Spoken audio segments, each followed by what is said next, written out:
नमस्कार एवं प्रणाम। आज के स्पन्डिलाइटिस निये कथा बोलबो। बेसिक्याली जारा सार्भाइकाल स्पन्डिलाइटिसे भोगेन तादेर जोन्नो अत्यंत उपकारी कयेकटी एक्सारसाइज निये एसेछि। आज स्पन्डिलाइटिस स्पेशियली सार्भाइकाल स्पन्डिलाइटिस के बारे में बताएंगे। प्रथमे जे कोनो एकटी आसने बसुन, पद्मासन, सिद्धासन बा सुखासन। एटा पद्मासन। एबार देखुन एटा होच्छे सुखासन और एटा होच्छे सिद्धासन। पद्मासन, सुखासन बा सिद्धासन कोई भी आसन पर बैठ जाइए। इंटरलक कीजिए, हाथगुलोके एकसाथे इंटरलक करुन, कपालेर ओपर राखुन, श्वास भरुन, पिछनेर दिके चाप दिन, माथाटाके सामनेर दिके आगानोर चेष्टा करुन, हाथटाके पेछनेर दिके चाप दिन। अनेकटा रिलैक्स फिल करबेन, आपनार क्षमता अनुयायी करबेन। खुद की इस क्षमता के अनुसार कीजिएगा। इंटरलक करके ऐसे सांस भर के पीछे की तरफ ऐसे खूब भालो एक फिलिंग्स आसबे। अपनी एटाके 8 থেকে 10 बार करबेन। एबार पिछन दिक थेके करुन, एक ही रकम भावे श्वास भरुन, इंटरलक करे पिछन दिक थेके हाथटाके आस्ते आस्ते मुड़े सोजा एइभावे। हाथ जखन मुड़बेन तखन श्वास भेतरे छाड़बेन जखन श्वास बाइरे। सांसों के साथ कीजिएगा। सेम प्रोसेस पीछे से ऐसे सांस भरते हुए ऐसे स्क्वीज बस और छोड़ते हुए हाथ भी सीधा कर लीजिएगा। इसको भी आप 8 से 10 बार जरूर कीजिएगा। बहुत रिलैक्सिंग है ये। इसके बाद क्या करना है, आपका जो फ्रंटल है माथार सामनेर अंशे डान दिकेर हाथटा आगे नेबेन, नर्माल ब्रिदिंग करबेन, श्वास भरबेन। एबार आस्ते करे हाथटा चाप दिन, छेड़े दिन, आरेकबार चाप दिन, छेड़े दिन, आरेकबार छेड़े दिन। এইভাবে एक एक दिके मिनिमाम 5 থেকে 7 बार करबेन। सांस भरते हुए हल्का सा प्रेशर दीजिएगा और छोड़ दीजिएगा। दोनों साइड से मिनिमम 5 से 7 बार जरूर कीजिएगा। बहुत रिलैक्सिंग फील होगा आपको। ये टच बहुत अच्छा लगेगा। एक जे टच ना स्पर्श, स्पर्श किन्तु एक बिराट ব্যাপার। আপনি সুন্দর করে আপনার হাতের তালু দিয়ে আপনার ফ্রন্টালটাকে স্পর্শ করুন, দেখবেন একটা সুন্দর অনুভূতি পাবেন। শ্বাস নেবেন, স্পর্শ করবেন, আস্তে করে চাপ দিন, চোখ বন্ধ করুন, ছেড়ে দিন, রিল্যাক্স। আপনি ভিতর থেকে অনেকটা রিল্যাক্স ফিল করবেন। এটা আপনি করে দেখুন। ये आप करके देखिएगा, बहुत अच्छा फील होगा। ये जो टच है ना, ये आपको बहुत एक सुकून देगा।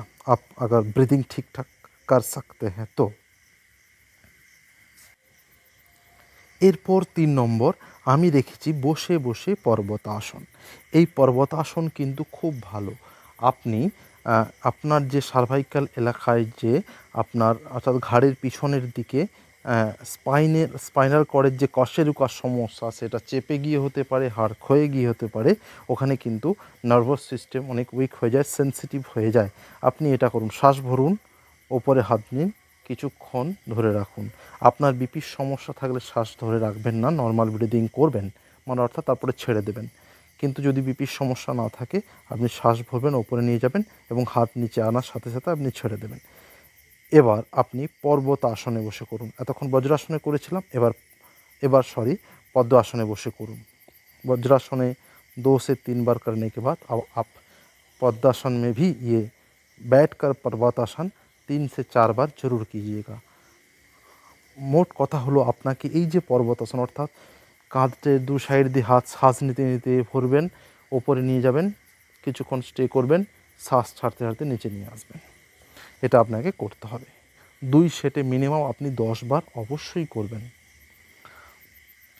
এই 10 বার আপনাকে পর্বতাসন করলে আপনি অনেকটা কাঁধে এবং ঘাড়ের কাছে রিল্যাক্স ফিল করবেন। এটা আপনি করে দেখুন, রেজাল্ট অবশ্যই। এরপর যেটা করবেন সেটা হচ্ছে দুটো আঙ্গুল দিয়ে নিজের থুতনির কাছে চাপ দিন। চাপ দিয়ে কী করবেন, মাথাটা মানে ঘাড়টা ঠিক জায়গাতেই থাকবে, কিন্তু আপনার মাথাটা ঘাড়ের পজিশন অনুযায়ী একটু পিছন দিকে যাবে। দেখুন এই একটুখানি এটা করুন, এই প্রেসার দিন, প্রেসিং মাউথ, অর্থাৎ আপনি থুতনির কাছে দিয়ে একটু প্রেস করুন, দেখবেন মাথাটা একটু পিছন দিকে যাচ্ছে কিন্তু ঘাড় একই জায়গায় রয়েছে। এই এই অনেক সময় নৃত্যশিল্পীরা যেটা করে থাকে আপনি দেখেছেন, ঠিক সেরকমভাবে এটা করুন। এটা খুবই ছোট একটা জিনিস কিন্তু ভীষণ এফেক্টিভ, জানেন তো? এটা করুন।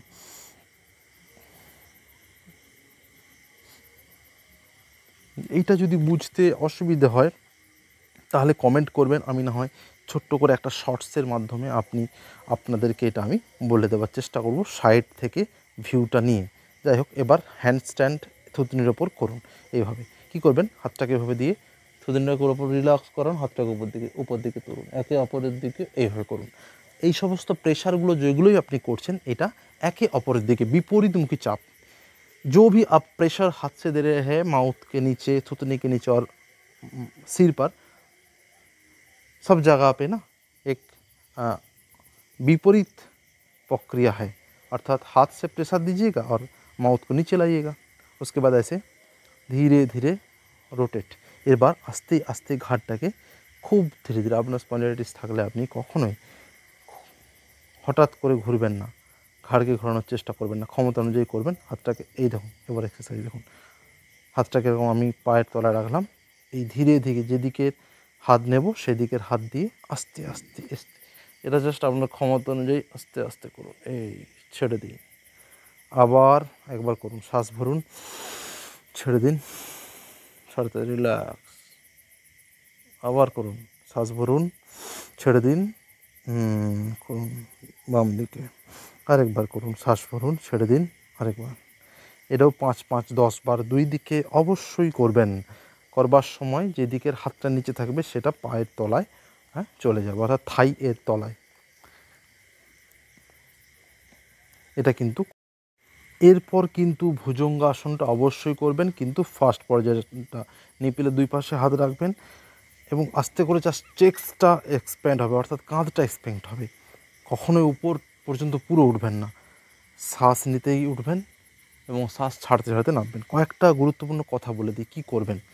আপনি অবশ্যই এটা খেয়াল রাখবেন যে যেখানে সেখানে ঘুমিয়ে পড়বেন না। আপনার সার্ভাইকাল স্পন্ডাইলাইটিস থাকলে বাসে যাচ্ছেন, যাত্রা করছেন বা চেয়ারে বসে বসে ঘুমিয়ে পড়বেন না, মারাত্মক ক্ষতি হয়ে যেতে পারে। আপনি ঘুমোতে যাওয়ার সময় এমন বালিশ ব্যবহার করবেন যেগুলো আপনার কাঁধ এবং মাথাকে অর্থাৎ আপনার ঘাড়কে রিল্যাক্স করে।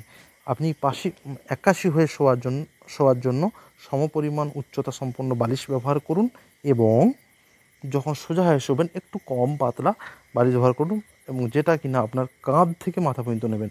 ঘাড়ের কাছটা ফাঁকা রাখবেন না, ঘাড়কে কিন্তু অবশ্যই রিল্যাক্স করবেন। এছাড়াও যাদের স্পন্ডাইলাইটিস আছে তারা হাতটাকেও ঘুমানোর সময় কেমন রাখবেন সেক্ষেত্রেও একটু যত্নবান হবেন। হাতটাকে মুড়ে যেমন খুশি করে শুয়ে পড়বেন না, আর শোয়ার পোস্টারটা যেন সঠিক হয়। শবাসনে প্র্যাকটিস করতে পারেন। আচ্ছা, অবশ্যই আশা করি টিপসগুলোর সাথে সাথে আপনি ভিডিওটাও ফলো করছেন। ভুজঙ্গাসনের পর আমি কী করছি আপনি দেখুন। হ্যান্ড এক্সারসাইজ, এটা খুব ভালো, মুঠি করে নিয়ে আসুন, এরপর আস্তে আস্তে দেহ থেকে দূরে নিয়ে যান। তো এইটা 5 থেকে 7 বার করবেন। আমি এখানে আরও এক্সারসাইজগুলো দেখিয়ে দিচ্ছি যেগুলো আগে করেছেন তার একটা করে সেট আপনি করুন। ভালো থাকবেন, সুস্থ থাকবেন, বাড়ির বয়স্কদের যত্ন নিন। এইভাবে কিছু বুঝতে অসুবিধা হলে কমেন্ট করুন, আমি অবশ্যই আমার ক্ষমতা অনুযায়ী সাহায্য অবশ্যই করব। ধন্যবাদ, ভালো থাকুন, সুস্থ থাকুন, সঙ্গে রাখুন